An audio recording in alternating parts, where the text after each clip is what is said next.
secondary processing and marketing and branding. Nano DAP.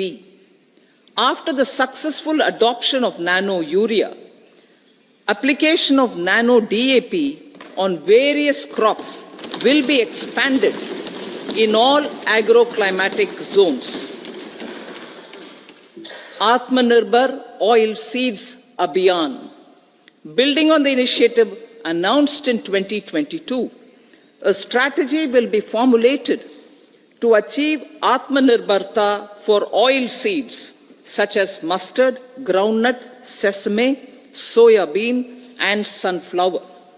This will cover research for high-yielding varieties, widespread adoption of modern farming techniques, market linkages, procurement, value addition, and crop insurance. Dairy development. A comprehensive program for supporting dairy farmers will be formulated. Efforts are already on to control foot and mouth disease. India is the world's largest milk producer with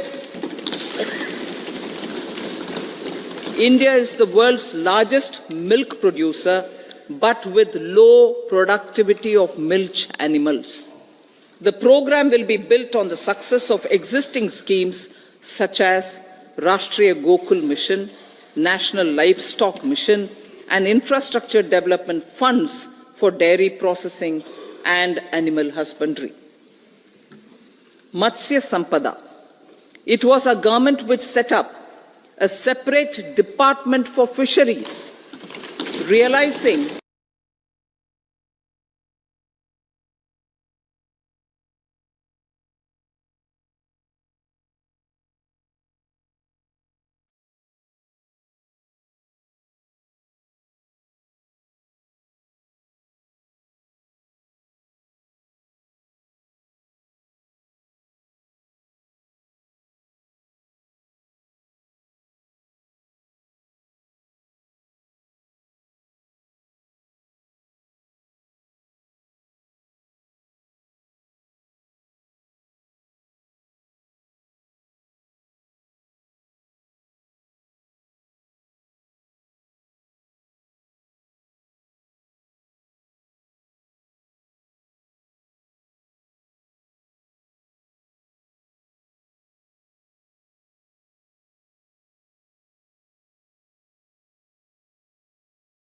SHGs, 83 lakh SHGs with economic landscape, with empowerment and self-reliance.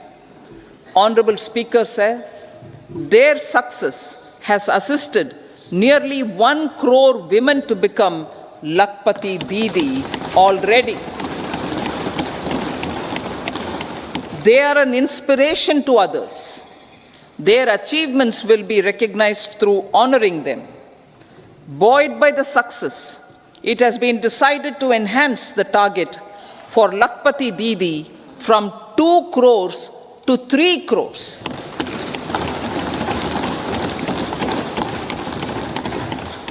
Technological changes, new age technologies and data are changing the lives of people and businesses. They are also enabling new economic opportunities and facilitating provision of high-quality services at affordable prices for all, including those at the bottom of the pyramid. Opportunities for India at the global level are expanding. India is showing solutions through innovation and entrepreneurship of its people. Research and innovation for catalyzing growth, employment, and development. Prime Minister Lal Bahadur Shastri gave the slogan of Jai Jawan, Jai Kisan. Prime Minister Atal Bihari Vajpayee ji, made that Jai Jawan, Jai Kisan, Jai Vigyan. Prime Minister Modi has furthered that to Jai Jawan, Jai Kisan, Jai Vigyan, and Jai Anusandhan, as innovation is the foundation of development. For our tech-savvy youth, this will be a golden era. A corpus of 1 lakh crore rupees will be established with 50-year interest-free loan provided. The corpus will provide long-term financing or refinancing with long tenors and low and or nil. I repeat that sentence. The corpus will provide long-term financing or refinancing with long tenors and low or nil interest rates. This will encourage the private sector to scale up research and innovation significantly in sunrise domains. We need to have programs that combine the powers of our youth and technology. A new scheme will be launched for strengthening deep tech technologies for defense purposes and expediting Atmanirbharta. Infrastructure development. Building on the massive tripling of the capital expenditure outlay in the past 4 years, resulting in huge multiplier impact on economic growth and employment creation, the outlay for the next year is being increased by 11.1% to 11,111 crore rupees. This would be 3.4% of our GDP. Railways. 3 major railway corridor programs will be implemented.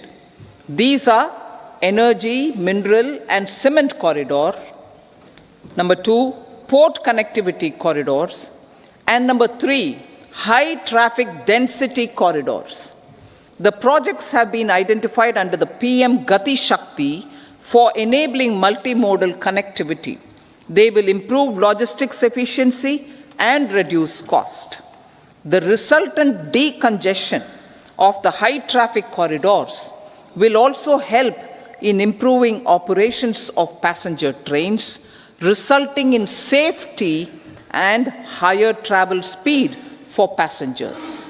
Together with dedicated freight corridors, these 3 economic corridor programs will accelerate our GDP growth and reduce logistic costs.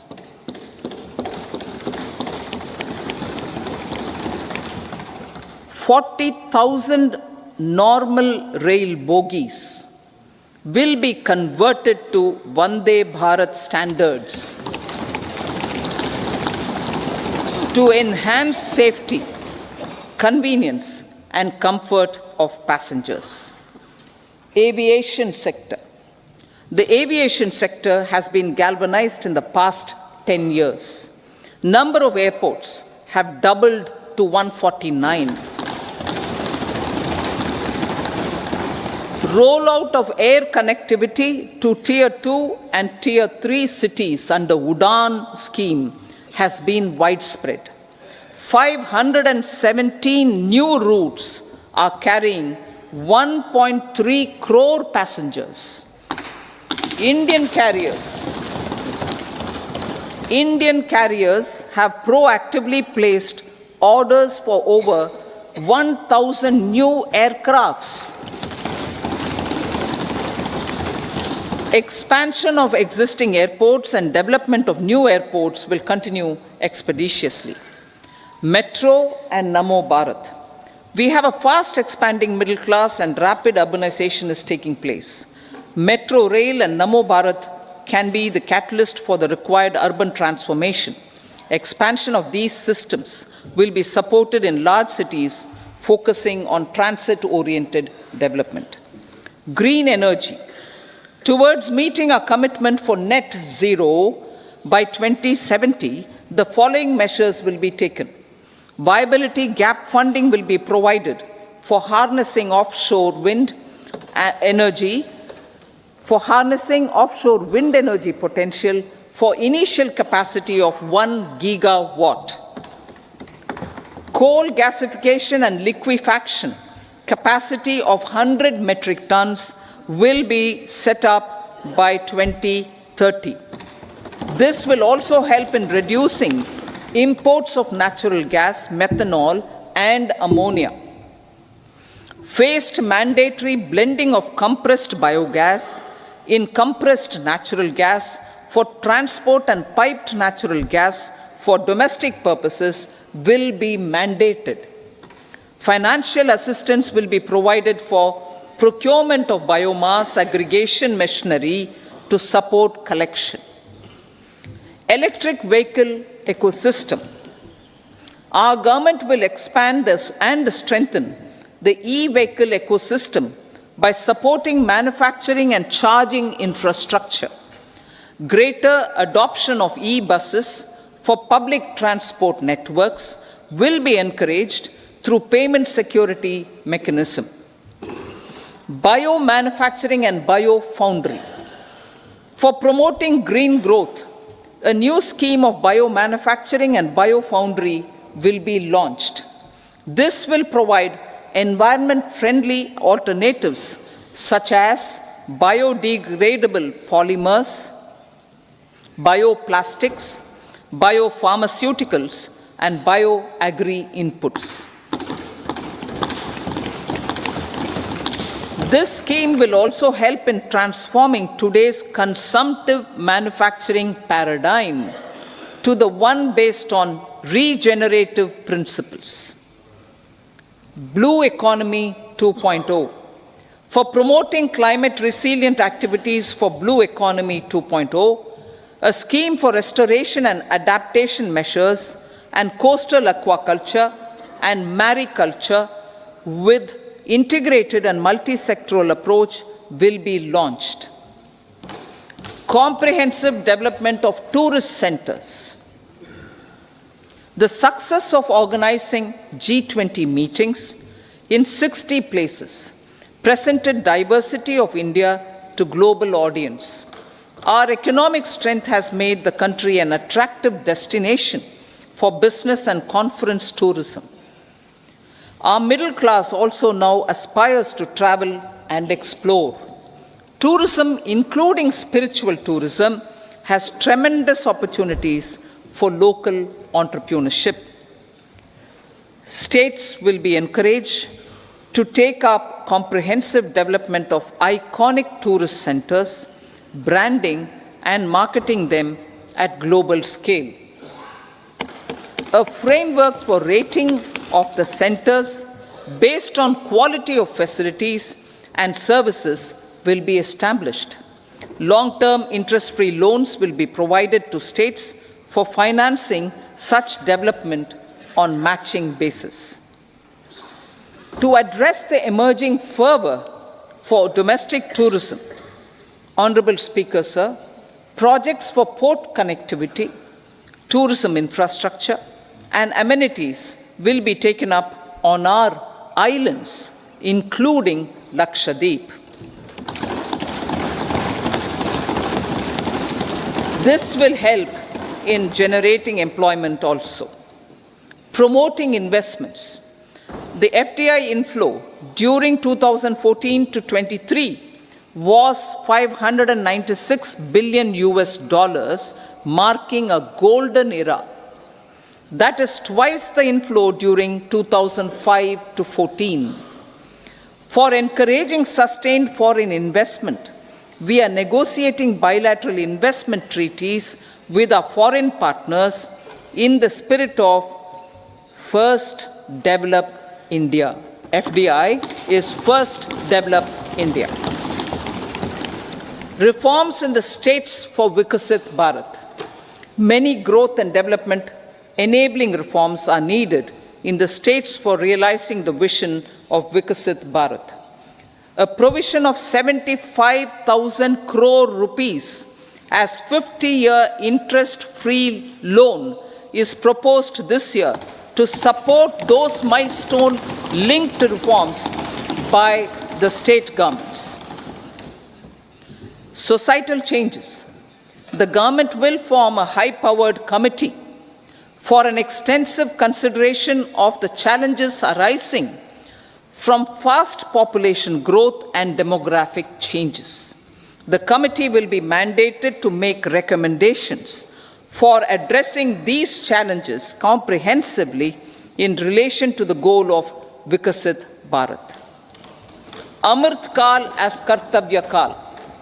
Our government stands committed to strengthening and expanding the economy with high growth and to create conditions for people to realize their aspirations. Honorable Prime Minister in his Independence Day address to the nation in the 75th year of our Republic said, and I quote, "We commit ourselves to national development with new inspirations, new consciousness, new resolutions as the country opens up immense possibilities and opportunities. It is our Kartavya Kal." Unquote. Every challenge of the pre-2014 era was overcome through our economic management and our governance. These have placed the country on a resolute path of sustained high growth.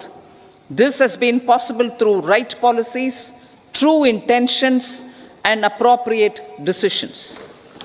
In the full budget in July, Honorable Speaker, our government will present a detailed roadmap for our pursuit of Vikasit Bharat.